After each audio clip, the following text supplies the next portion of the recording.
జై భవాని. మన నెల్లూరులో రాజరాజేశ్వరి అమ్మవారి గుడిలో ప్రస్తుతానికి బాగానే ఉంది కదా, ఎందుకు రాజకీయాలు చేస్తున్నారు నాకైతే అర్థం కావడం లేదు. మరి ఇప్పుడు నేను ఇలా మాట్లాడడం చాలామందికి నచ్చకపోవచ్చు. మున్సిపల్ పరంగా ఏది కొనసాగకూడదా సార్? దేవాదాయ శాఖలు చెప్పండి. వాళ్ళు ఏదో అప్పుడు ఏదో వాళ్ళ స్తోమత కొంచెం వాళ్ళు కట్టారు, ఏదో జరుగుతూ ఉంది, వాళ్ళు వంశపారంపర్యంగా వాళ్ళు చేసుకుంటున్నారు కదా, ఎందుకు ఇప్పుడు రాజకీయాలు చేయాల్సి వచ్చింది చెప్పండి. సరే, ఏది ఏమైనా చేశారు, అది మంచికో చెడుకో తెలీదు. మేడం శ్రీస మేడం గారు, ఫస్ట్ మీకు నేను నెల్లూరు వాసిగా మీకు ధన్యవాదాలు తెలుపుకుంటున్నాను, కంగ్రాచులేషన్ కూడా చెప్తున్నాను. Thank you madam. నేను మనస్ఫూర్తిగా చెప్తున్నాను, అంటే ఏదో మనసులో పెట్టుకొని బయటకోవడం మాట్లాడడం కాదు.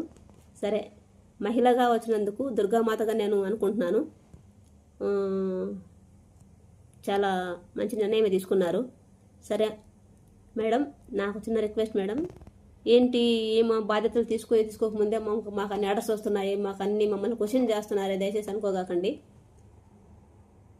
నేను ఇలాగే ఉంటాను, దయచేసి కొన్ని అక్కడ ప్రాబ్లమ్స్ ఉన్నాయి, అవి మీరైనా క్లియర్ చేయండి.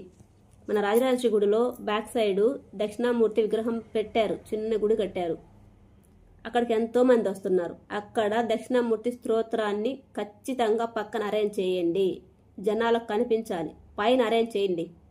ఎందుకంటే 16 స్తోత్రాలు ఉంటాయి కదా, 16 శ్లోకాలు ఉంటాయి, 16 మనం చేయలేకపోయినా 4 షార్ట్కట్లు వస్తాయి. షార్ట్కట్లు అయినా సరే దక్షిణామూర్తి స్తోత్రాన్ని పెట్టండి, అక్కడ పెట్టించండి.